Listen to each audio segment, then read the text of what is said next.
Salut à tous. Après avoir lancé le podcast Lucky Day, on lance Lucky You. Lucky You, c'est une nouvelle formule premium qui propose du contenu exclusif, spécialement conçu pour les membres qui souhaitent en savoir plus sur l'éducation financière, l'épargne personnelle, les investissements boursiers et la crypto. En bref, Lucky You vous permettra d'aller plus loin et de comprendre les enjeux des investissements et de la finance personnelle. La formule est simple, c'est minimum 2 épisodes de podcasts exclusifs et hyper spécialisés par mois, des news et des rooms privés sur Clubhouse ou sur Zoom. Vous souhaitez en savoir plus sur l'épargne personnelle? Rejoignez le club pour seulement 7 € par mois sur luckydaypodcast.substack.com. Je répète, luckydaypodcast.substack.com. On se voit là-bas, à tout de suite.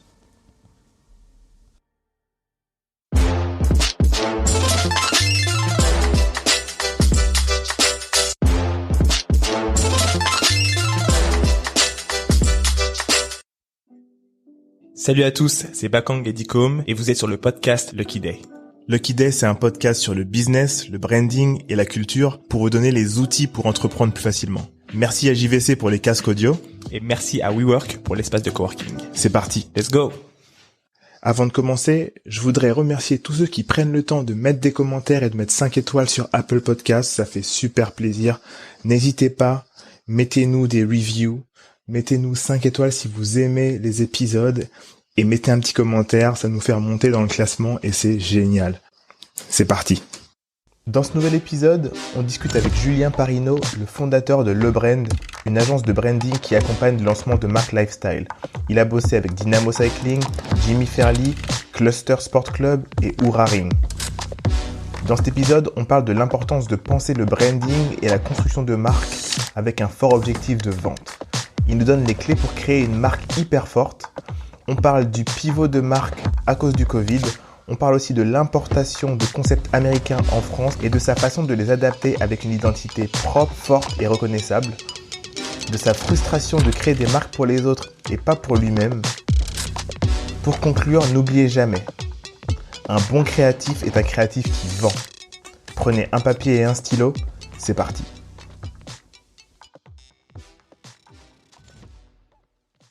Alors, le brand, ça a 1 an. C'est effectivement une agence de branding, donc on n'est pas une agence de publicité, je pense, à l'innovation graphique et esthétique, là où les agences de publicité sont un poil en retard à mon sens. Et puis surtout qu'ils travaillent sur des beaucoup plus gros sujets et du coup il y a un peu moins de temps sur le crafting esthétique et graphique. Et on n'est pas non plus un studio de création parce que on aide les marques à se développer sur beaucoup de supports de communication et on essaye de contrôler ça au mieux pour que ce soit le plus perpétuel possible et que ça dure le plus longtemps. Et surtout l'homogénéité à travers les supports. Donc pour la petite histoire, j'ai aidé à la création de Jimmy Fairley pendant 5 ans. Et ensuite, la création de Dynamo Cycling pendant 3 ans. Et pour finir, la création de Oura Ring pendant 2 ans. Donc, si vous connaissez ces marques, la plus-value, en tout cas en termes d'identité, c'est l'homogénéité à travers tous les supports et vraiment le petit détail qui fait la différence, que ce soit au digital, l'expérience en boutique, l'expérience en studio pour Dynamo, la scénographie, et puis ensuite les classiques et les éléments classiques du branding, donc à savoir logo, couleur, site web, habillage social media, etc.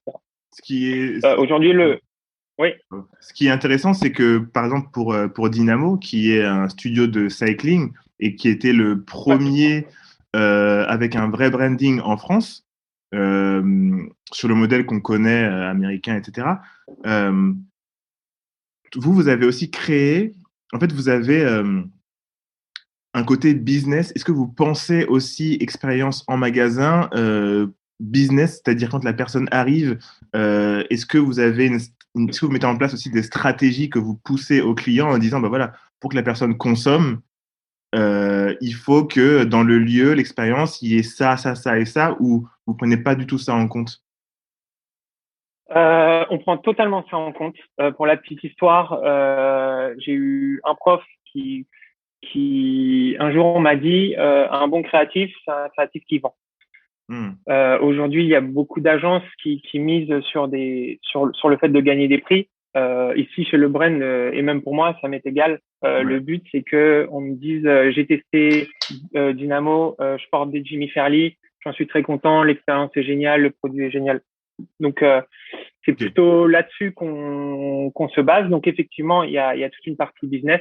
Donc, pour Jimmy Fairley, j'étais vraiment très jeune à l'époque, mais j'ai beaucoup appris là-bas. À quel âge là? Pour Dynamo, là j'ai 32 ans. Ok. Jimmy Fairley, ça remonte à il y a 4 ans, donc 4-5 ans. J'étais vraiment plutôt DA et graphic design là-bas. En fait, ce que j'ai vraiment appris là-bas, c'est de travailler sur tous les supports, travailler avec des architectes pour vraiment diffuser la marque le mieux possible. Donc finalement, eux, ils trouvaient les bons exécutants, qu'importe le métier. Et c'est vrai que on leur demandait de se mettre un peu en retrait sur la partie créative pour que justement avoir un vrai contrôle et un regard qui était celui d'Antonin Chartier, le fondateur, et le mien qui pouvait l'aider gratuitement. Donc effectivement, il y a une grosse partie business. Ça l'est aujourd'hui encore plus sur les studios de sport, donc grâce à Dynamo, mais aussi à Cluster, qui va changer de nom d'ailleurs à cause du Covid. Oh putain! Oh putain! Attends! Attends! Cluster, bien sûr. Attends, la salle de sport Cluster qui a ouvert il y a Cluster quelques Sport années. Club, ouais. Ouais, et donc Ouais, là, vous êtes obligé ils sont obligés de se repositionner et du coup de changer de nom sans forcément changer la DA ou c'est le nom et la DA qui changent? Il y aura sûrement le nom et la DA. Déjà, le challenge, il est un peu moins intéressant pour moi s'il y a juste le nom à changer que pour nous. Ensuite, il y a d'autres histoires. Aujourd'hui, le secteur du sport, c'est en plein boom. Et les studios de sport à thème et les trainings, moi j'appelle ça des trainings lifestyle, c'est-à-dire que c'est pas de la pratique. On va pas apprendre à faire de la boxe, par exemple, au cercle. On se sert de la boxe pour s'amuser. Pour Il travailler n'y le a pas de cardio, combat, par exemple. Voilà. Ensuite, le deuxième truc qui est hyper important, c'est le message à travers ça. On va pas parler de calories. Donc ça, c'est ce qu'on avait mis en place avec Dynamo. On va pas parler de calories. C'est juste, on passe un bon moment. c'est les feelings. 5 minutes. C'est une bulle. C'est ce qu'on ressent. C'est le feeling. En fait, c'est une bulle dans le quotidien. Ouais. Où on lâche prise. Aussi l'intérêt et maintenant à travers tous les studios qu'on met en place, c'est l'idée de la pénombre.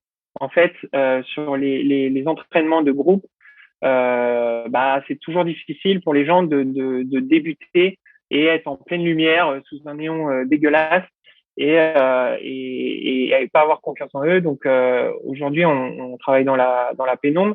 Ça permet à 45 personnes, peut-être à 15 ou 20 la réouverture des studios est bien espacée. Ça va permettre à ces gens-là de se concentrer sur eux-mêmes et sur l'expérience plutôt que se concentrer sur le regard des autres. Et en parlant de ça, tu vois, cette tendance des clubs, etc., aux États-Unis, c'est hyper fort, tu vois. On parle du cercle, etc. Tu as Rumble aux États-Unis. En fait, à chaque fois, tu vois des entrepreneurs qui voient le truc aux États-Unis, ils voient que ça marche. C'est pareil que Dynamo. Tu sais on parlait de ça, qu'un des fondateurs de Dynamo, c'était un gars de ma promo à l'école. Antoine. Ouais, Antoine. Et donc lui, je me souviens, il est parti aux États-Unis. Après, il a vu ça. Et en fait, ce que je trouve intéressant avec ce qui se passe en France, en tout cas au niveau de l'entrepreneuriat, c'est que, en fait, oui, il y a un concept qui cartonne aux États-Unis ou alors qui est en train de cartonner. Et vas-y, tu sais quoi, on le prend, on l'amène en France. Et puis, il n'y a pas de gêne. Il n'y a plus de gêne, il n'y a plus ce jugement de ah ouais, mais en fait, ils ont. Mais oui, mais s'il n'y a pas en France, autant le créer aussi en France, tu vois ce que je veux dire? Et vous, ce que vous faites bien, c'est que Rumble a son identité et vous ne faites pas du Rumble. Non. Vous faites ce que vous créez. Le cercle. vous faites Oui. du cercle. Et puis en fait, c'est hyper important parce que le concept va être le même, mais le branding va faire que ça sera le cercle et pas du réchauffé d'autres choses, etc. Tu vois. Et je trouve que vous avez bien réussi à faire ça, en fait, avec les marques que vous créez. Parce que moi, comme je suis avec mon frère, on est dans le même délire, tu vois. On a Ouais. les mêmes références, tu vois. Donc, je vois d'où vient quoi, etc. Mais je trouve que vous avez cette capacité à Elle réadapte. réadapter et surtout à prendre, en fait, à avoir le côté un peu, tu vois, en fait, ce qu'on disait, nous, les Français à l'époque, ouais, le côté un peu quinri, tu Ouais. vois, c'est un peu à l'américaine, mais c'est des Français qui l'ont Mais fait, c'est et il y a français. un autre nom, Ouais, ouais. etc., tu vois. Ça, c'est hyper Bah, cool. alors, sujet hyper intéressant parce que Jimmy Fairley, c'est Warby clairement à Parker. la base sur le concept, voilà, un Ouais. copycat de Warby Parker. Mm. Donc en fait, moi c'est mon premier métier chez Jimmy Fairley. J'ai commencé directement là-bas. Et les premiers mois, c'était très compliqué parce que il voulait faire du Warby Parker et il voulait pas Copycat, prendre de ouais. risques. Mm. Et du coup, c'était très compliqué. Les échanges étaient assez intenses à ce niveau-là. Moi, j'étais censé être actif, donc copier pour copier, c'est pas intéressant. Le projet et le concept est cool, mais voilà. Bah, Ensuite, en ils gros, voulaient vraiment se poser. si c'est copié pour copier, t'es un exécutant, en fait. T'es juste, ils disent fais ça et Exactement, t'exécutes. Donc, exactement. ils peuvent prendre un étudiant pour le Voilà, faire, en fait. exactement. Donc, comment j'ai fonctionné, ça peut peut-être aider pour les créatifs et pour les étudiants. Faites ce qu'on vous demande et faites une deuxième version à côté. C'est ce que j'ai fait chez Jimmy Fairley. Donc, je prenais sur mon temps. Je disais, OK, bon, bah voilà, le Warby Parker, le Jimmy Parker, si tu veux. Et je te fais le Jimmy Fairley selon ce que je vois. Et voilà, ça a pris du temps, ça a pris un certain temps. Et je comprends aujourd'hui les fondateurs parce qu'il y a une question de risque aussi quand on monte une startup ou qu'on a une idée et qu'on se base sur le succès américain, eux, aux États-Unis, ils ont tout plus grand. C'est-à-dire que s'il choisit un bleu, il y a sûrement 5 mecs qui vont discuter de ce bleu-là. Donc pour un Français qui est tout seul, il va aller choper le bleu et pour lui, il sait pertinemment qu'il y a 5 mecs qui vont bosser sur ce bleu et que ça va être le bon.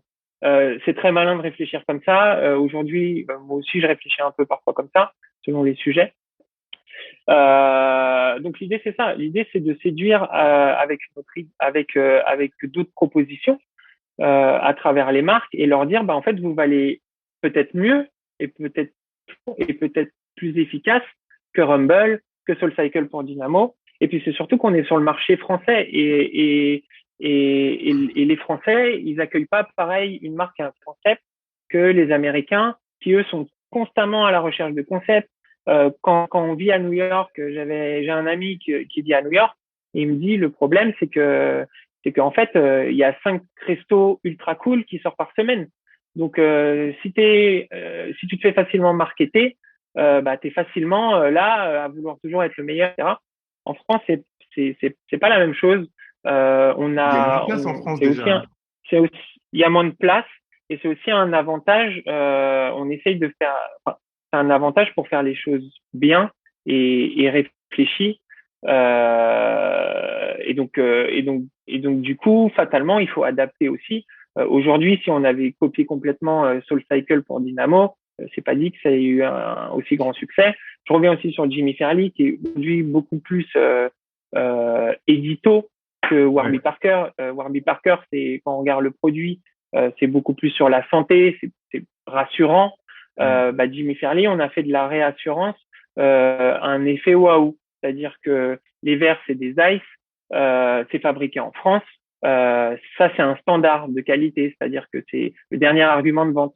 Et ce qui va attirer chez Jimmy Fairley, c'est tout l'univers très mode, le fait de ne pas être distribué, les Ouais, les boutiques boutiques sont qui est hyper cool. devenu, en fait, le business model se base sur les boutiques. À la base, Jimmy Fairley, c'était un pure player web. Ils ont ouvert une boutique. C'est le mois où j'ai commencé. Ma première mission, c'était la boutique. Ils ont ouvert une boutique et bon bah le jeudi 15h, tu avais 8 personnes dans la boutique. Donc, ils se sont dit, ça y est, c'est ça. Donc, le site est passé en deuxième plan et c'est devenu un réseau de magasins et un peu, j'aime pas trop le dire, mais bon, c'est à la The Couples de la lunette, ou Ouais. simplement comme Zara qui fait pas de pub. Leur pub, c'est des flagships dans les Ouais, c'est meilleurs ça. quartiers des meilleures capitales et donc voilà. Mais c'est hyper intéressant ce que tu dis parce que, tu vois, Jimmy Fairley, ils ont commencé, c'était une start-up, tu vois, c'est une start-up produit, tu vois. Et Conçu, le modèle, c'est le modèle Warby Parker.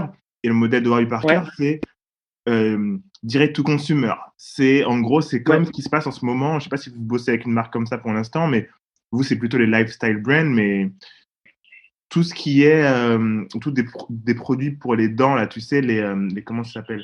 Ouais, pour Les, remettre les dents en place. ouais, pour remettre les dents en place, Ouais, etc. ouais, transparent. Ça, Ouais, tu sais, Smile, je sais pas quoi, ça, les Américains, ils attaquent ce marché-là. Ils se disent, il y a un truc à disrupter, on le disrupte, et du coup, on fait du direct to ouais. consumer, c'est, tu bouges pas de chez toi et t'as ton truc. Et en fait, euh, euh, ça, au bout d'un moment, par exemple, si je prends l'exemple de Casper, Mhm. euh, qui est l'américain des matelas, le français, c'est, je sais plus comment ça s'appelle, mais il y en a plusieurs. Et Il y en les a beaucoup matelas, maintenant. Il y a Emma, mais le ouais, il y premier a c'était Emma, Libère. etc. Libère, ouais. Et ouais, voilà. Moi, c'était Casper et Teddy Bear. C'est un peu les mêmes noms, tu vois. Et en fait, Ouais, ouais. Casper, ils ont ouvert leur magasin quand ils sont arrivés à 300 millions de chiffre d'affaires. Ouais. Donc, ils se sont dit, on fait direct to consumer et quand on arrive à 300 millions d'euros, là, on ouvre notre premier flagship à New York. En- ouais. Je pense que, alors je l'ai visité ce flagship. Euh, alors je pense que c'est vraiment le mot.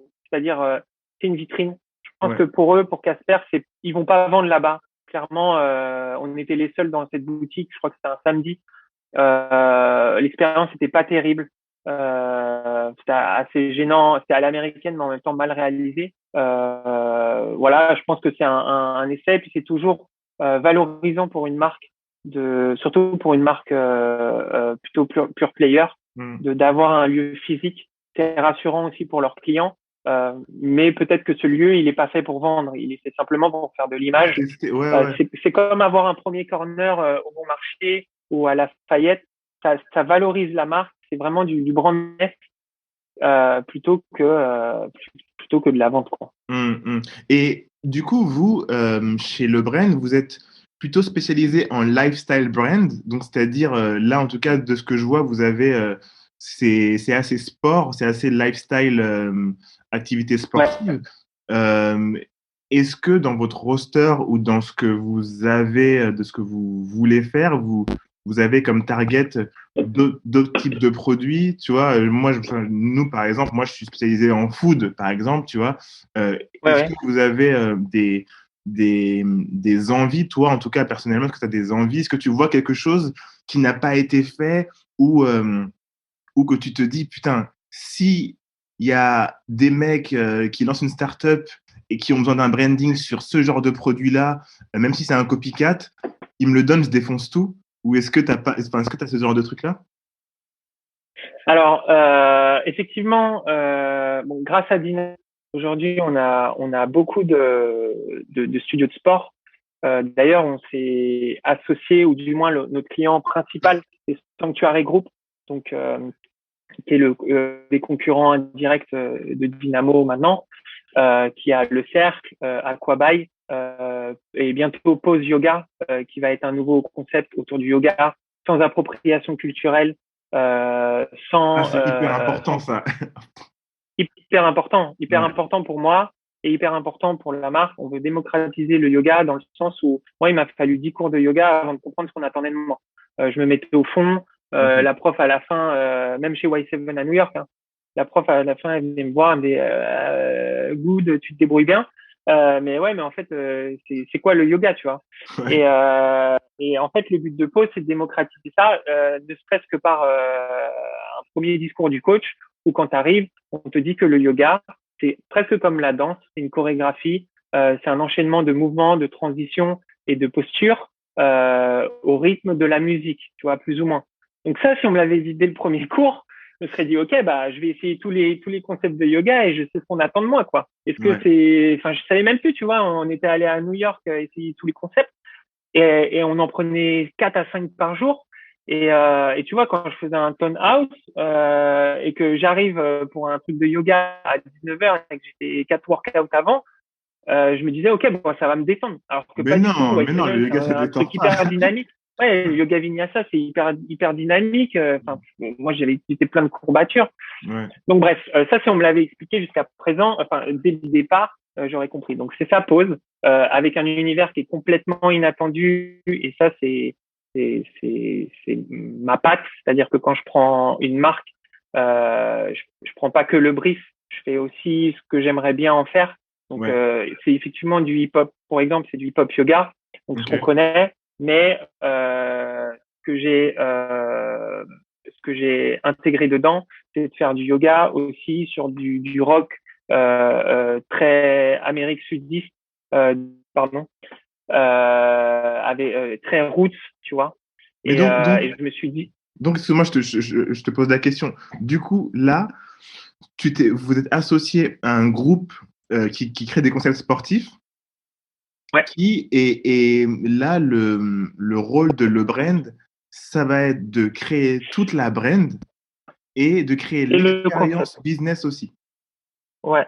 En fait, toutes ces expériences-là, bah, à force de monter des studios, je commence à connaître vraiment le marché français et tout le paysage. Je sais quel coach est bon, je sais quel coach va exploser. Je les aide à recruter le staff. Je fais le discours d'accueil. Je les aide à faire l'offre. Aussi. Ouais, on fait le tone of voice, toute la rédaction. En fait, le produit est bon, c'est hyper bien. Je marche pas sans les marques qui viennent me voir. Je suis le premier consommateur de ces marques-là. Et mon équipe aussi. Et en fait, je fais pas de coquille vide. C'est-à-dire que je sais que notre branding va être bon. Je sais qu'on va bien réaliser la chose. Mais si un de mes potes me dit, ou quelqu'un de ma famille, ou qu'importe, me dit, bah ouais, j'ai essayé, franchement, branding hyper bien, encore une fois, mais par contre, le produit, il est nul à chier, bah, ça me saoule. Ouais. Donc là, ce que je comprends, aussi. Pardon. Ce que je comprends, c'est que vous faites. Ouais. C'est une joint venture, non? C'est en fait, vous vous associez vraiment plus que pour du branding. Là, c'est du branding et du business sur lequel vous travaillez vraiment. Vous êtes plus qu'une. En fait, vous mettez en place une stratégie commerciale aussi. Pour ce qui est de Sanctuary Group et pour ce qui est des studios, oui, c'est dû à l'expérience. Maintenant, ça s'est dupliqué, donc je vais revenir sur la typologie de clients qu'on a. Effectivement, on a beaucoup de sport, mais on a aussi de la mode. Enfin, de la mode. C'est trop large de dire ça. Beaucoup plus du prêt-à-porter, accessoires. Aujourd'hui, on travaille avec une marque qui s'appelle Caval, qui est une marque de basket, de sneakers. Le principe de ces baskets, c'est qu'elles sont asymétriques. Aujourd'hui, ils vendaient très bien en province et en banlieue, ils étaient plus positionnés comme un slip français, par exemple, tu vois, en termes d'image.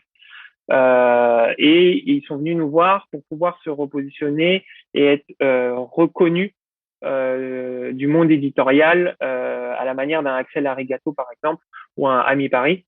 Donc notre mission, c'était vraiment de repositionner tout ça, de les rendre un peu plus, j'aime toujours pas le dire parce que je trouve toujours pas le mot, mais les rendre un peu plus mode. Pour moi, je dis édito. Donc voilà, on a cette marque-là. On a aussi de la beauté et du bien-être. Donc avec Dijo, qui est une marque de probiotiques. Pareil, les compléments alimentaires. Il y a beaucoup de marques qui m'ont consulté et j'ai choisi Dijo. C'est moi qui les ai choisis. Donc je sais pas si on peut être hyper transparent, mais j'ai rencontré les mecs de Cure. J'ai rencontré une autre fille qui avait un projet super, mais qui était beaucoup trop sur le produit. Et je savais que ça allait pas aller très loin en termes de communication, même si le produit allait être excellent, elle pataugeait un petit peu, tu vois. Mais Cure, ils t'ont dit, Cure, ils ont dit de dire, je peux raconter l'histoire. Regarde ça, Comment? ça s'appelle Care of Beauty et tu copies-colles ça, mec. Vas-y. Exactement. J'étais Bah, sûr. pour te raconter l'histoire, je vais pas citer de personne, mais en gros, le mec est venu, il m'a dit, voilà, ça c'est cure. Et donc, je regarde le truc et je fais, mais ouais, c'est Keroff là que t'as fait. C'est Care of. Et il me regarde dans les yeux, il me regarde droit dans les yeux, il me fait, ah, tu connais Keroff? Et je lui dis, mais là, tu consultes il me dit, je lui dis, mais tu consultes une agence de branding. Heureusement que je connais Keroff, tu vois, Hmm. heureusement. Et bon, bah bref, c'est un copycat et je me suis dit, enfin, ça sert à rien, c'est pour faire du Keroff.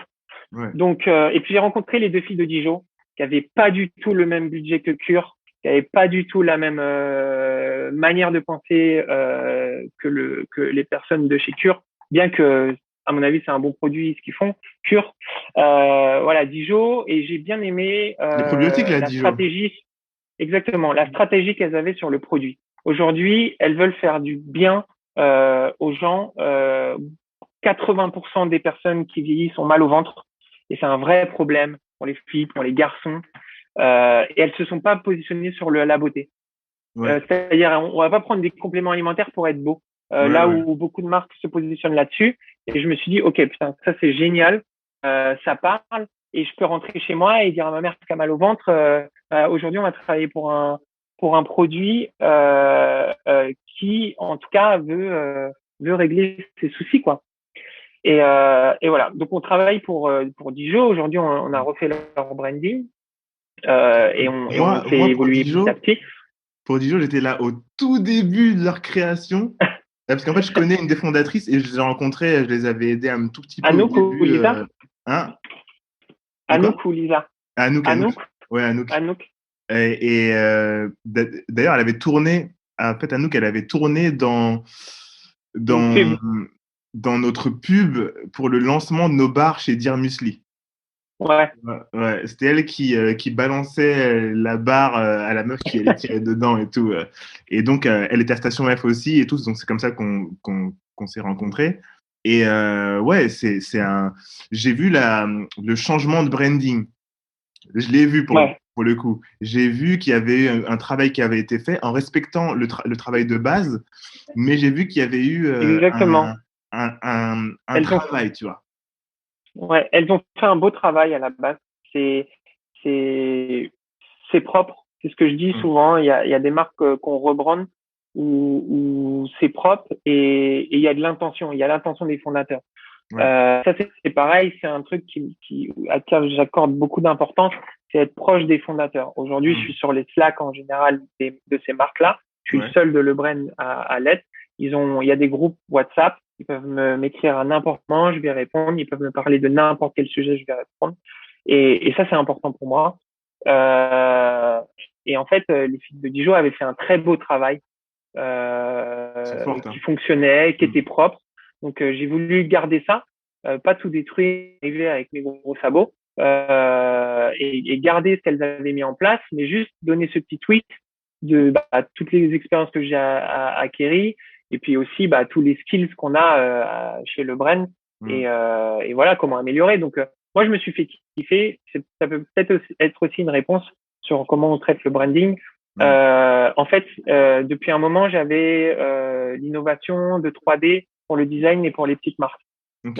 Mettre en place des visuels 3D. Donc j'ai engagé un mec pendant quelques mois. On a fait de la R&D. Je me suis posé la question si on pouvait remplacer Du packaging? des photoshoots de produits par de la 3D. En fait, je voulais faire de Dijon le Apple des probiotiques. Ok. Et c'est comme ça, c'est-à-dire que quand ils viennent, moi j'en profite aussi pour essayer des choses Ouais. et pour un peu innover. Et c'est ça que j'aime bien, c'est que c'est des petites marques auxquelles qui n'ont pas vraiment accès à tout ça, tu vois. Et, Grave. euh, et moi non plus, j'y ai pas forcément accès. Mm. Et l'idée, c'est de se servir de ça comme un tremplin. Bon, aujourd'hui, elles n'utilisent pas toute l'iconographie qu'on a fait en 3D, mais c'est pas grave. En tout cas, moi C'est j'ai le appris risque, plein de hein. choses Ça, c'est le là-dessus. risque, C'est hein. que la, Tu sais, ouais, mais il j'ai y a appris surtout que, oui, Vas-y, vas-y. en fait, j'ai appris surtout que la 3D, ça coûte cher et ça prend énormément de temps et ça sera toujours plus cher qu'un photoshoot de produit, en tout cas. Grave. Il y a ce truc aussi, tu vois, je pense que tu le remarques avec des clients. Euh, les clients, par exemple, qui ont déjà un branding, ils veulent changer un moment. Tu vois, ils disent, ouais, j'en ai marre de mon truc, j'ai envie qu'un truc soit beaucoup plus bold, beaucoup plus disruptif. Tu sais, ce mot utilisé, disruptif, clivant et tout. Ouais. Et donc, ils vont te voir, ils vont te faire un brief qui est à peu près pour certains, tu vois. Ils vont dire, oui, fais-moi du machin, machin, mais je veux que ça pète, machin, tout. Tu vois. Et ensuite, toi, tu te dis, bah vas-y, je vais lui faire un truc. Si ces références, c'est des trucs qui sont hyper bold comme eux et eux, qui ont osé souvent des trucs américains ou des trucs anglais, ou alors peut-être que des gens qui viennent te voir voient des trucs français, mais Mhm. ensuite, quand tu leur présentes Ouais. tes solutions, donc un, 2 et 3 peut-être, ils vont toujours choisir celle du milieu parce que c'est celle en fait qui ressemble le plus à ce qu'ils avaient avant et peut-être qu'il y en a un, il est pas assez et l'autre, il est beaucoup trop. Alors que c'était le beaucoup trop qu'ils voulaient au début, mais quand ils le voient ensuite, ils se disent ah, est-ce que j'assume et peut-être pas. Tu vois, est-ce que tu as souvent ça Ouais, aussi ouais. ou pas? En fait, j'ai une méthodologie bien précise. Hmm. Le but d'un créatif, c'est de pas se retrouver bloqué et c'est de kiffer. En tout cas, qu'importe le domaine, que ce soit un graphic designer, un motion designer, un 3D designer, un photographe, un cinéaste, machin. L'idée, c'est de pas se retrouver frustré. Moi, je suis quelqu'un qui était très frustré très longtemps. Donc, j'ai mis en place une méthodologie qui fait que j'avance en entonnoir et j'ai quasiment pas, voire pas, la situation où ça va pas et qu'il faut tout refaire. Hmm. Et une situation de mécontentement. Premièrement, on travaille en mood board, mais en mood board pas comme on a l'habitude d'entendre. En fait, pour moi, les mood boards, ça permet d'éliminer les no-go sans passer par la créa et perdre du temps en créa. Donc, je fais pas des mood boards pour qu'ils choisissent celui qu'ils préfèrent ou celui qu'ils aiment. Hmm. Je fais des mood boards pour voir, moi, ce que j'avais en tête, est-ce que ça va passer? Parce que si j'y passe une semaine à faire une piste autour de ça et que je lui présente et qu'au bout de 2 secondes, il me dit, ouais, c'est pas nous, c'est Ah ouais. pas nous, bah, j'ai passé une semaine dessus et c'est horrible. Donc, j'utilise les mood boards pour repérer un peu les no-go. Il y a une petite étape aussi en amont. En amont, c'est que j'envoie un questionnaire. C'est hyper important pour moi de comprendre la culture visuelle des fondateurs.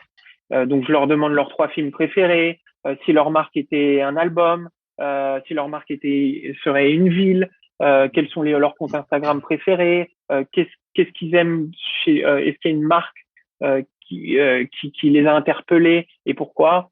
Voilà, j'essaye en fait de me connecter avec eux sur leur culture visuelle parce que en fait, 2 personnes qui ont la même culture, ils vont beaucoup plus échanger beaucoup plus facilement. Bien sûr, ouais. Et moi, en comprenant la culture visuelle d'un fondateur, même s'il veut un truc plus bold, même s'il veut un truc plus explosif et tout, et ben par le questionnaire et par les moodboards, je sais ce que ça veut dire chez lui bold et explosif. Hmm. Donc on fait les moodboards. Ensuite, je repars. Donc j'ai mes no-go, donc j'ai là où je dois pas aller. Et ensuite, je mets en place souvent mes 3 pistes. C'est pareil, les 3 pistes, elles sont relativement. En fait, je marche de manière pragmatique.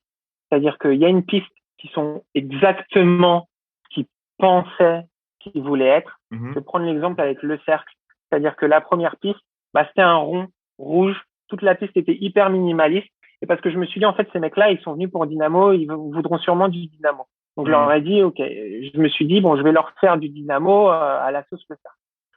La deuxième piste, c'était une piste d'innovation sur la communication. C'est à la période où tout le monde faisait des collabs avec Smiley.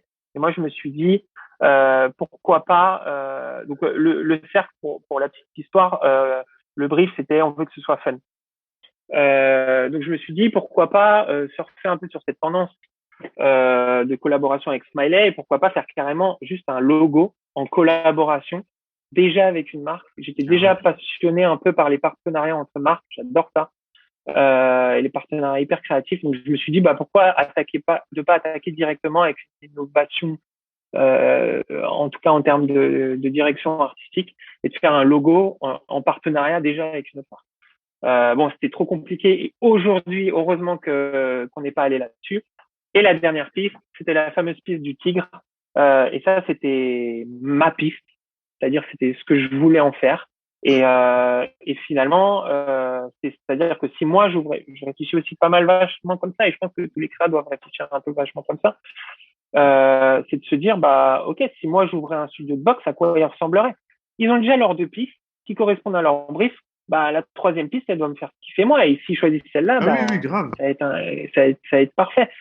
Et, et du coup, bah, je leur présente la troisième piste et ils sont allés sur la troisième piste à ma grande surprise. Et voilà. Et aujourd'hui, c'est un de mes brandings préférés. C'est le Ah branding ouais? où je m'amuse le plus. Quand je recrute quelqu'un, à chaque fois, je leur montre bien le cercle en leur disant, quand je recrute un créa, en leur disant qu'est-ce que tu en penses, parce que c'est vraiment un terrain de jeu qui est très vaste et qui est très évolutif et j'adore cette marque. Ouais. Mais C'est cool. c'est pareil pour Pose et pareil pour les autres. Bon, en tout cas, dans la méthodologie, je fonctionne comme ça. C'est-à-dire que j'essaye de voir un peu ce qu'ils veulent et je leur montre un peu ce qu'ils veulent et je leur fais ce qu'ils veulent. La deuxième, c'est un peu un espèce d'intermédiaire avec plus de concepts. Et la troisième, il y a du concept, il y a de la créa aussi visuelle. Voilà. Et bien entre tout ça, c'est qu'aussi nous, enfin moi, j'essaye de mettre un petit peu de concept, même s'ils sont pas très évolués. Admettons le tigre. Il y a la fameuse chanson de Rocky où c'est le tigre à the Eyes of the Tiger. Donc, il n'y a Ouais. qu'un œil, clairement. Donc, je me suis dit, bah, je vais faire un tigre avec un œil et puis voilà. Ouais, non, Donc, non, tu vois, il y a c'est du hyper concept smart. un peu, mais je vais pas chercher très loin. Et Hmm. voilà, je sais pas si ça répond vraiment à la question sur les pistes ou un peu comment Ouais, je si, si, fonctionne. si. Ça répond carrément. Vous êtes combien aujourd'hui dans votre équipe? Alors, là, aujourd'hui, on est 7. Dans 2 semaines, on sera 16.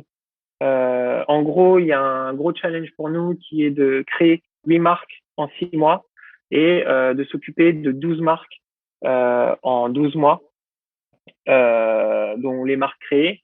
En fait, on peut d'ailleurs enchaîner sur ça. Ouais. On fonctionne essentiellement en retainer. Je prends pas de one shot. Je prends pas de projet à one shot. Si quelqu'un veut un branding au bout de 2 mois et qu'il s'en occupe après, je le fais pas. Pareil pour du web design. J'ai un espèce d'objectif en tête qui est de m'occuper de 10 marques sur 3 à 5 ans.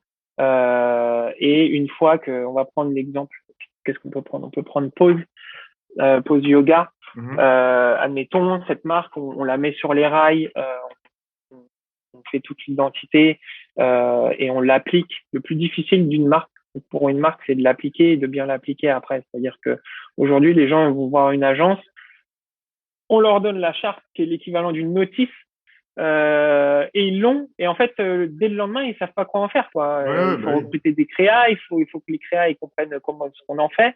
Ou alors, ça reste dans l'agence.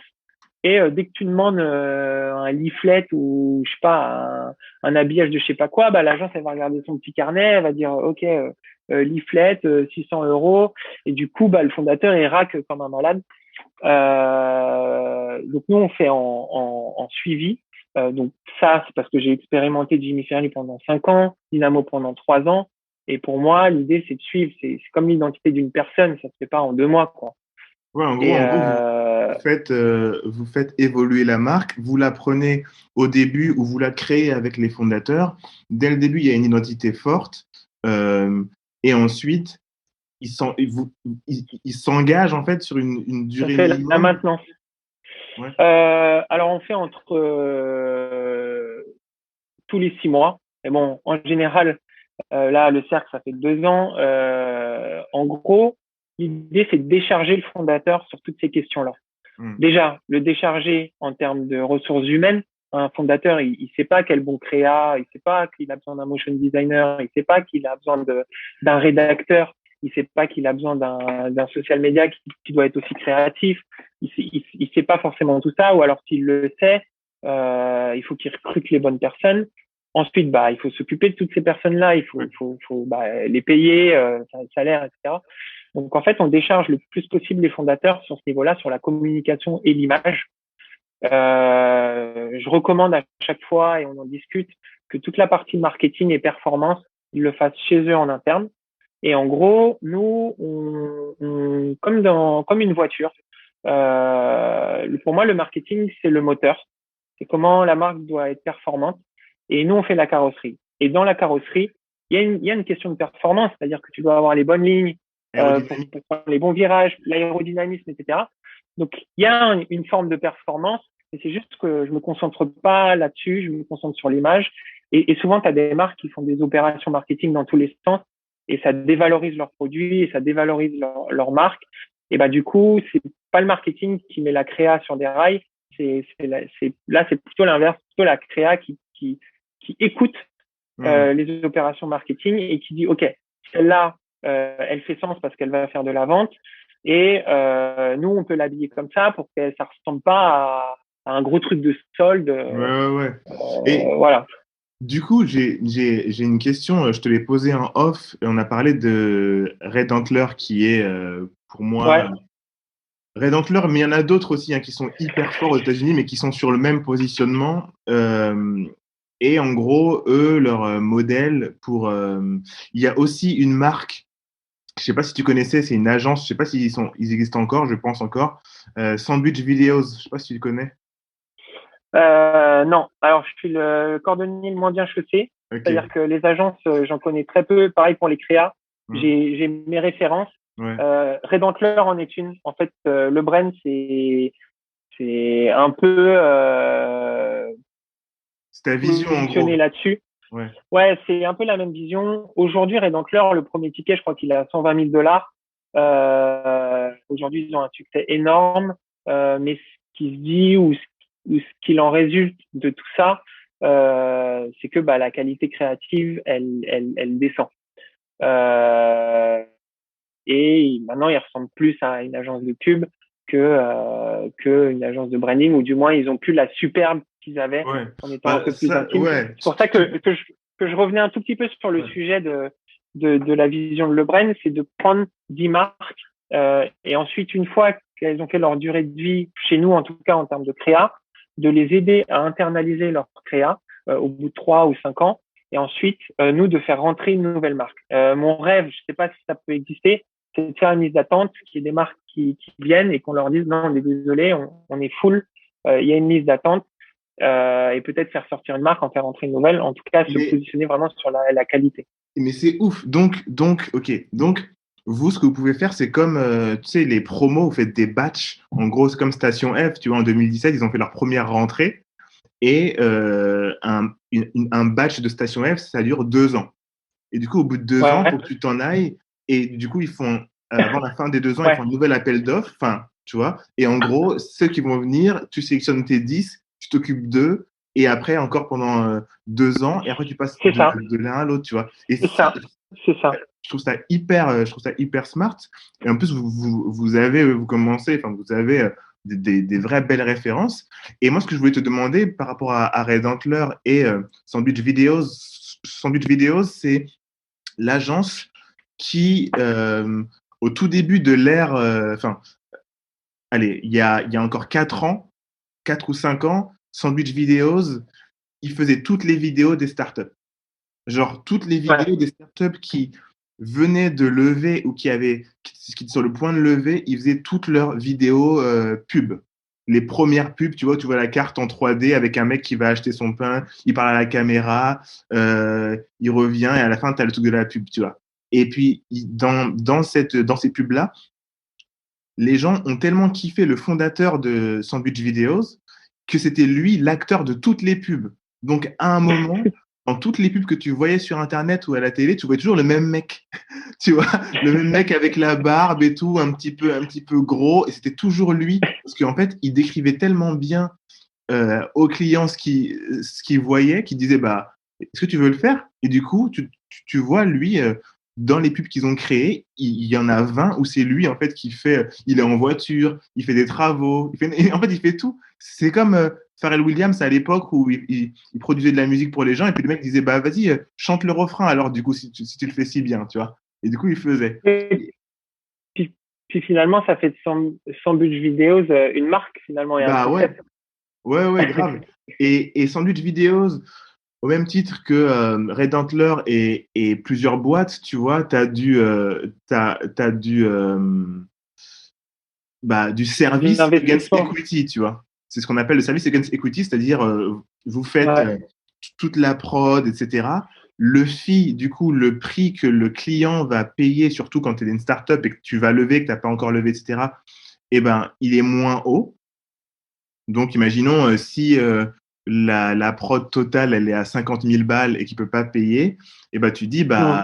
je À te la 20K et ouais, voilà, je te 30% la fais à de la 10K, boîte. Ouais, mais par contre, je veux des equity de la boîte, donc on te prend ouais. 3%, parce que 3%, c'est, c'est, euh, c'est un peu le montant euh, maximum pour que le mec puisse lever après sans que les investisseurs disent, mais attends, mais c'est qui ce gars-là là, qui a 10% et tout, tu sais, c'est trop, tu vois. Donc, Mm. 3%, mais du coup, toi, tu tables en tant qu'agence sur le fait que bah, quand ensuite il y aura une autre grosse levée, et bah, toi, tes 3%, ils vaudront 200 000, et là, tu pourras sortir. Tu vois ce que je veux dire?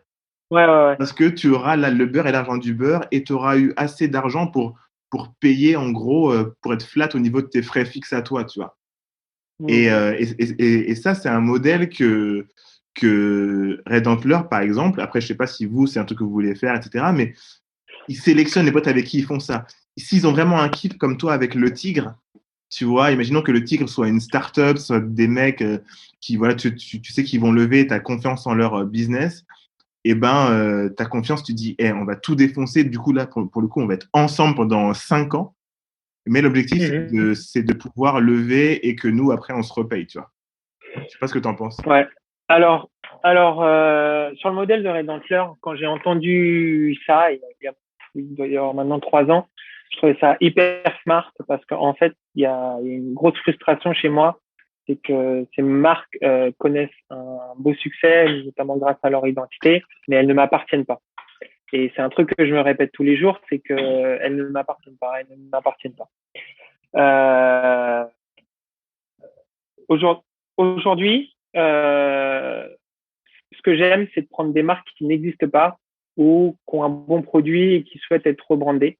En France, c'est pas les mêmes budgets qu'aux États-Unis. C'est pas la même état d'esprit aussi. Euh, j'ai jamais eu l'occasion de présenter ça pour l'instant. Je me suis mal vu demander ça aux filles de Dijon ou de proposer ça, malgré que je leur ai fait un forfait qui est vraiment qui est censé être inexistant, tu vois, Hmm. en termes de budget. Mais le produit m'intéressait vraiment. Et puis surtout que je suis assez proche de fonds d'investissement consumer, notamment Utopia. Ouais. Le but pour moi, c'est que j'étais transparent et c'est un peu le but sur Dijon, c'est que elles ont le bon produit. Maintenant, elles ont le bon produit, le bon branding.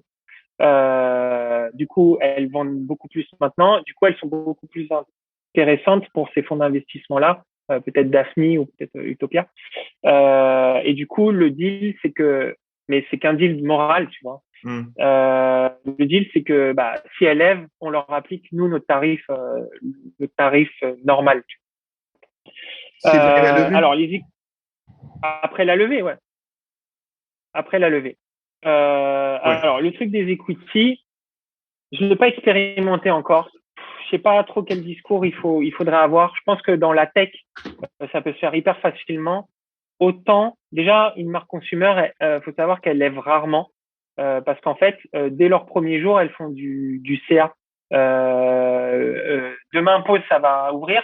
Dès le 20 juin, il y a déjà de la rentrée d'argent. Donc, c'est plus facile de trouver de l'argent auprès des banques et de faire de la dette. Là où la tech a besoin de beaucoup d'argent pendant pas mal d'années pour commencer à faire rentrer eux-mêmes de l'argent. Donc il y a très peu de levées en consumer, notamment sur ces produits-là, parce que en fait les fondateurs, ça leur permet d'avoir 100% de leur boîte et de trouver de l'argent auprès des banques. Donc c'est presque tout bénéf. Il y a aussi moins d'argent que dans la tech, alors qu'il y a beaucoup plus de support, ça demande beaucoup plus Ouais. d'énergie. Donc voilà, donc c'est assez touchy. J'aime bien l'idée. Tu vois, j'aime bien l'idée d'avoir aujourd'hui, si j'avais eu des parts dans Jimmy Fairley, je serais hyper content. Bon, Dynamo, ça, il y avait eu une revente. Pareil, Ouais. si j'avais eu des parts là-dedans, j'aurais été content. Bon, aujourd'hui, ils ont gardé la marque. Donc, ils ont gardé la marque Dynamo pendant le rachat. Donc, du coup, euh, j'ai pu, euh, euh, j'ai pu avoir une récompense sur les droits. Mm. Mais c'est vrai que pour les marques consumer, bon bah il y a rarement des levées. Ensuite sur la Il y en partie a quand equity, même je pas trouve mal, hein.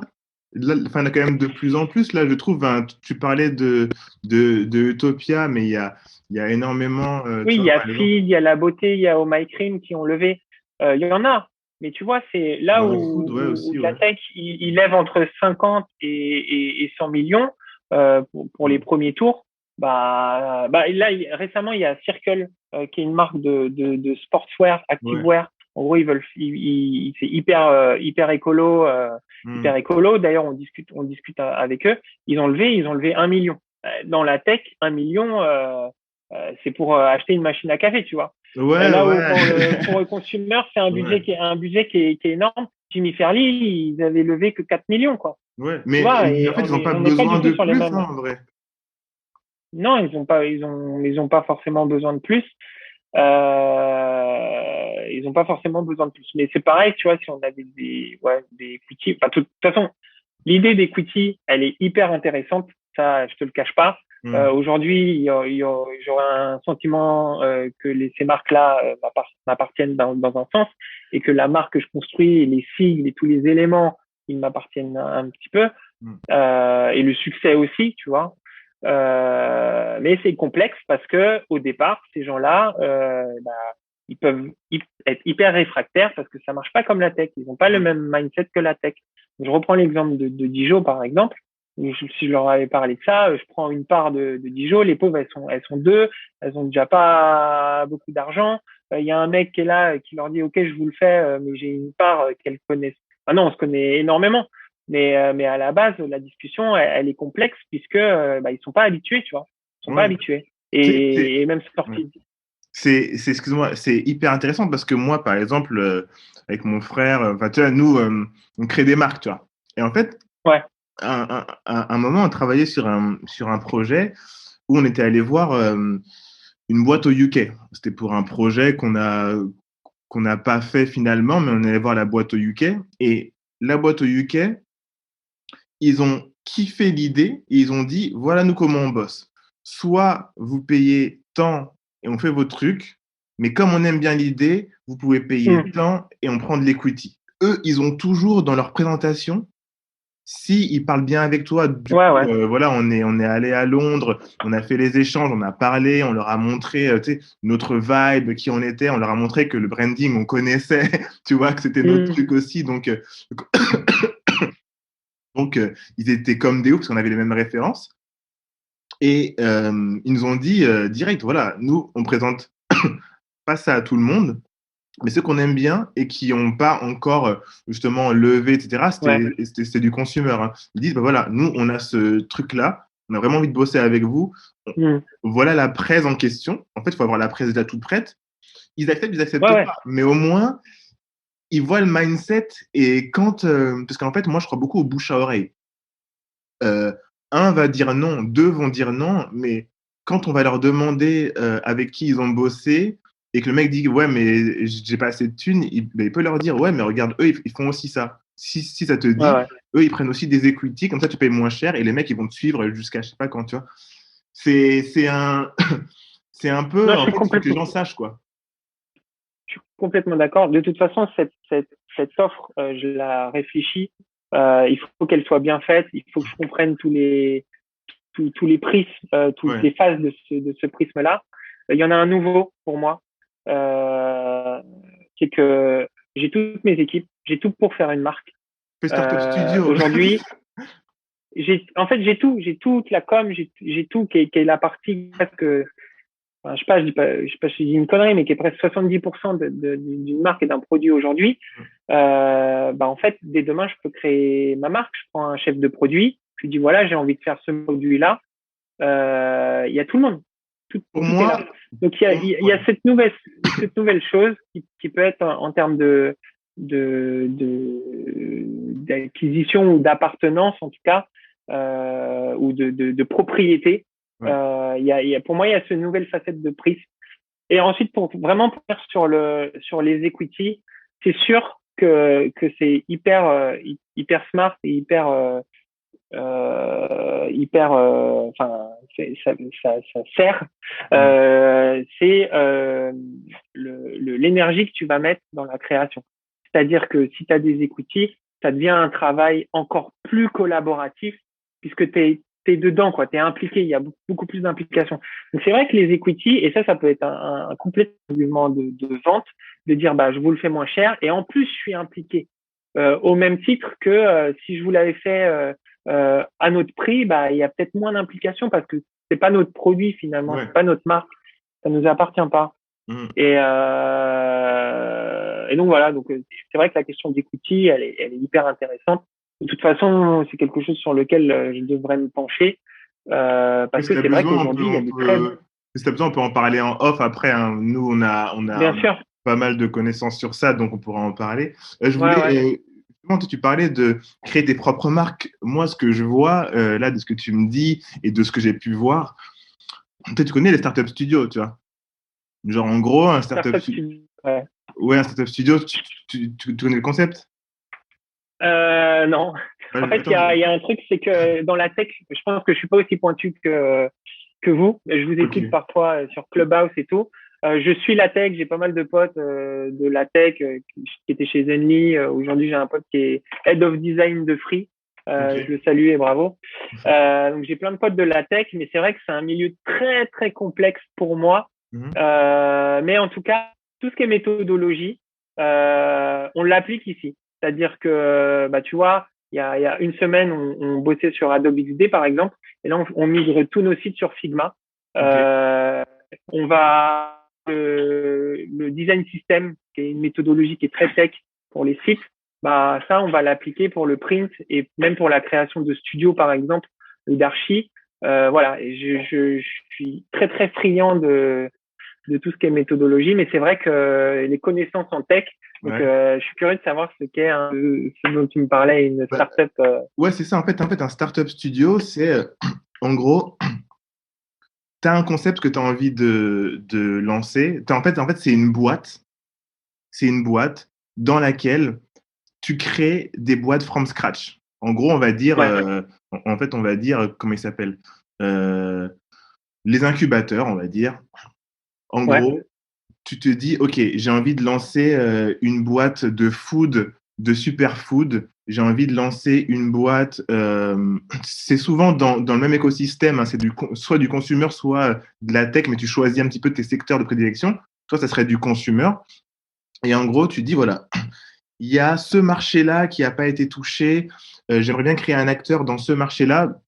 Par exemple, hein, que tu regardes, comment ça s'appelle cette marque-là, les trucs de compléments alimentaires, là, il y a une de ces marques-là, c'est un startup studio, en fait. C'est une marque qui sort ouais. de startup En studio. France, De quoi? en France, Ouais, en France, c'est pas Cure, mais c'est une autre de ces marques-là. En fait, c'est deux. D plus Non, non, Care, non, c'est pas D+, M c'est, Skincare, de quoi? M Skincare. Non, non, non, c'est pas M, non, c'est vraiment une marque de compléments alimentaires comme Cure.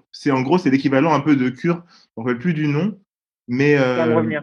ouais, mais grosso modo, c'est Épicure. ouais, Epicure, voilà. Ça, c'est typiquement le truc, c'est un startup studio. C'est un mec qui a de l'argent, qui a trouvé Ouais, deux personnes. En fait, c'est un mec qui a de l'argent, un investisseur, Marc Ménassé. Il a une idée de concept qu'il a vu qui marchait, donc il a vu Care of, tu vois, aux States, et il s'est dit, vas-y, il faut faire ça en France. Il faut que je trouve deux personnes qui sont que je considère comme calées pour monter le projet. Et en gros, mm, il trouve ces deux personnes-là, il leur paye un salaire, ils ont des parts et ils montent la boîte. Et en gros, tu répliques ouais, ça ouais. sur tout ce que tu veux. Tu vois ce que je veux dire? Il faut que les mecs soient très Mm. business. Toi, ce que tu as, Est-ce que c'est. c'est un peu comme Excuse-moi. Est-ce que c'est un peu comme Rocket Internet? Je crois que Ouais, Rocket Internet, il y oui, avait oui, des oui. apps et ils avaient toute eu l'armée pour copier n'importe quelle app. C'est un C'est peu ça. Dans un sens, ouais. Dans un sens, c'est en gros, sauf que là, c'est pas forcément pour copier, mais c'est pour aussi créer de toutes pièces un concept qui n'existe pas, tu vois. Euh, on va dire un nouveau système je sais pas, de téléphone ou de je sais pas quoi, mais en tout cas, les trucs Ouais, ouais. simples à faire. Eh ben, vas-y, on crée le nôtre. Trouve-moi deux fondateurs qu'on va trouver qui sont calés. Souvent, ils ont déjà une première expérience de créateurs de boîtes.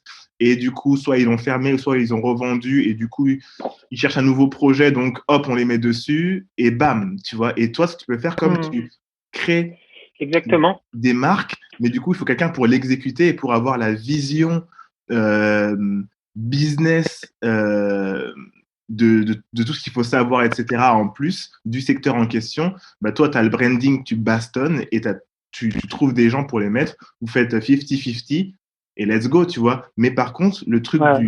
du Startup Studio, c'est qu'en général, il y a de l'argent qui est pumpé en amont.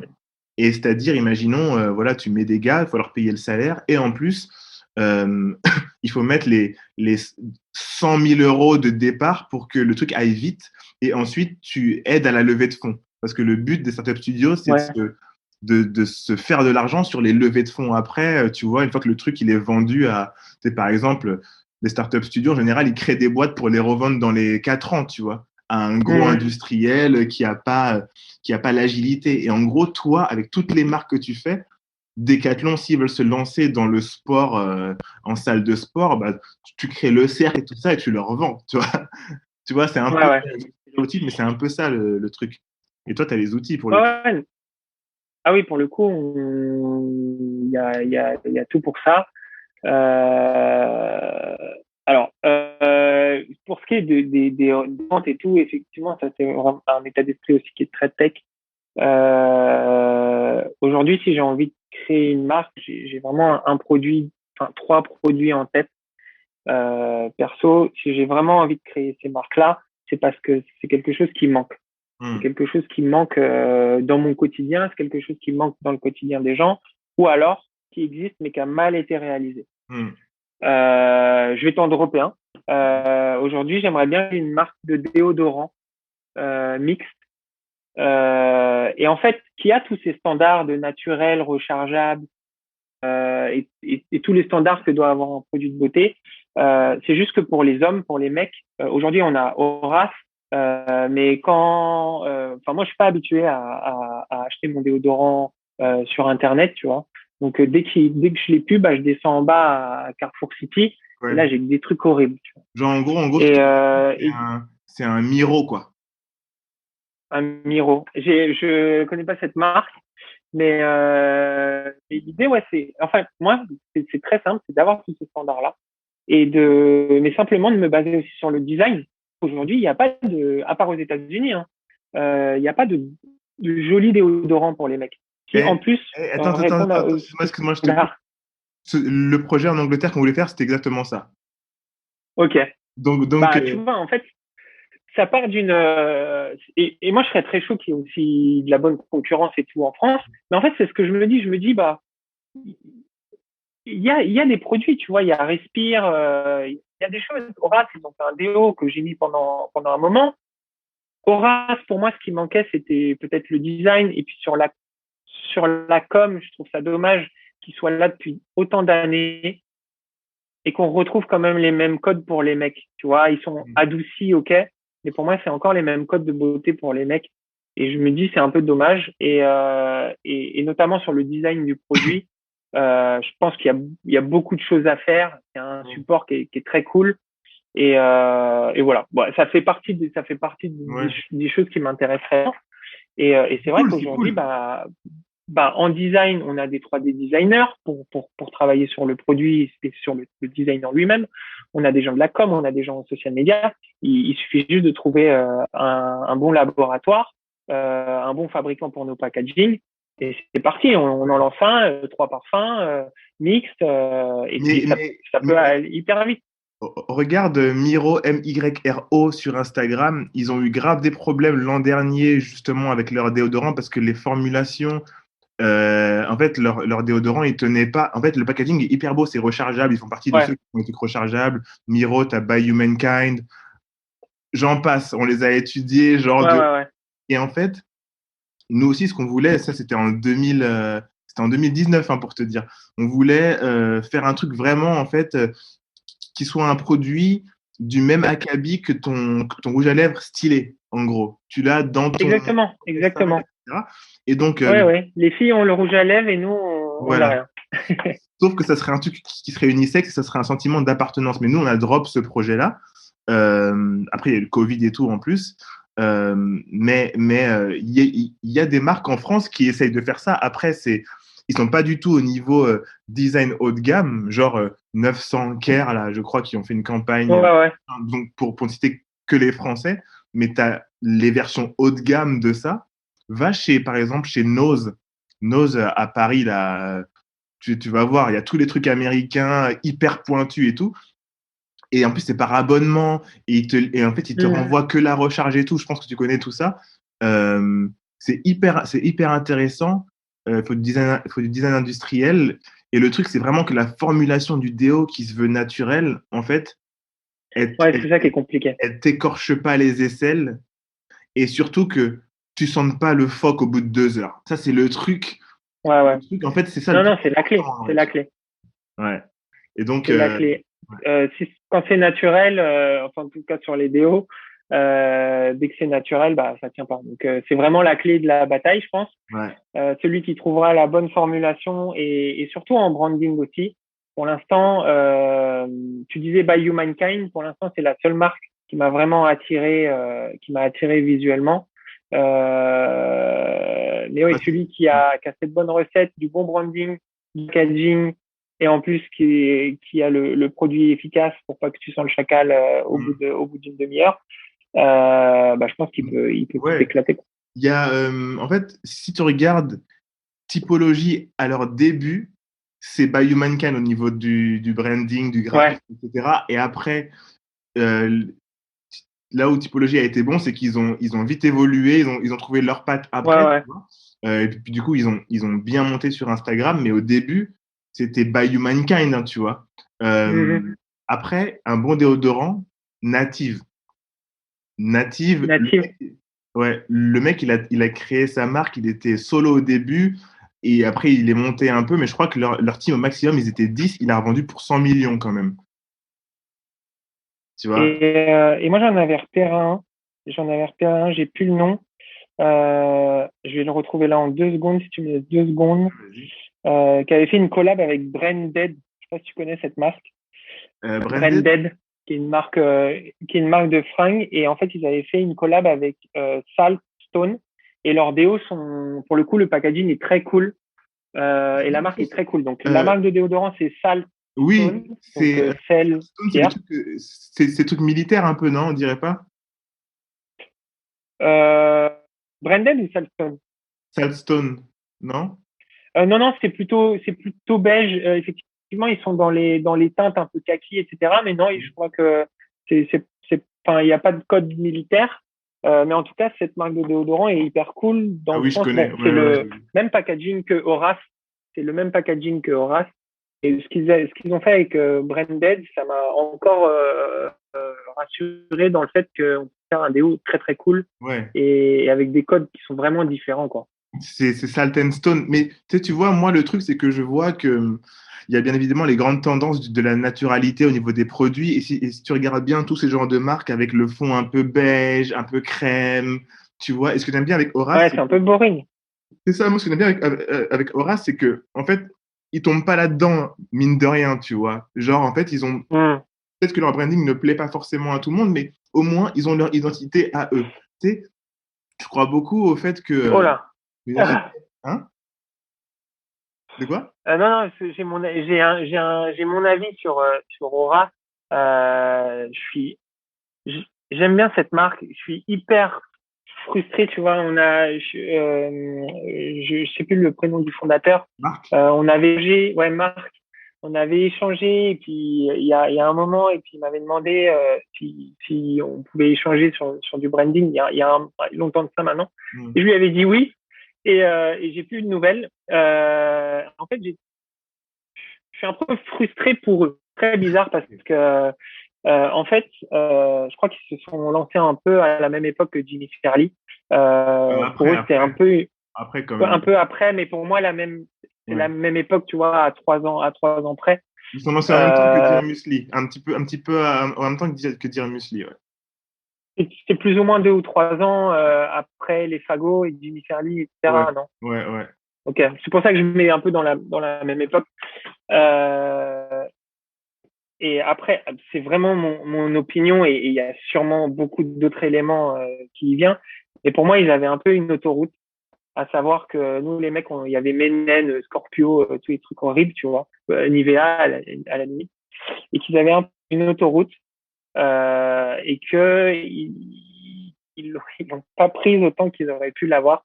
Et en fait, quand je vois des trucs comme Grooming Copenhague, où je me fais marteler de pub, en fait, je comprends pas pourquoi un truc comme Grooming Copenhague soit aussi gros et j'ai l'impression, c'est pareil, j'ai pas vérifié, mais j'ai l'impression que en termes de chiffres, ça doit avoir rien à voir. Et je me dis, bah merde, putain, on avait un bon truc à la base français qui pouvait cartonner et je ressens de Grooming Copenhague et même en 2021, j'ai pas l'impression qu'on soit au même truc. Et deuxièmement, sur ce que tu dis sur l'identité de race, alors moi, je le sens beaucoup, énormément, que c'est basé sur Glossier. C'est-à-dire que pour moi, au RAS, ils ont pris énormément d'éléments de Glossier, mais pour les mecs, Ouais, pareil avec Him, je crois que c'est des produits pour les cheveux ouais. et voilà. En fait, ils ont pris ces codes-là et ils s'en sont, enfin pas ces codes, les éléments, et ils s'en sont pas détachés quoi. Et en fait, c'est ce qui serait arrivé à Jimmy Fairley à l'heure actuelle si on avait continué sur Warby Parker. Hmm. À la base, Jimmy Fairley, au début, c'est le Warby Parker français. Maintenant, c'est Jimmy Fairley. C'est-à-dire que tu mets les deux marques à côté, il n'y a pas photo. Ouais. Aujourd'hui, je mets Glossier et Horace. Il y a beaucoup de liens de similitude. Et en fait, c'est un peu dommage. C'est un peu dommage parce que maintenant, ils sont gros. Ils ont des hyper bons produits. Ils ont sûrement des budgets.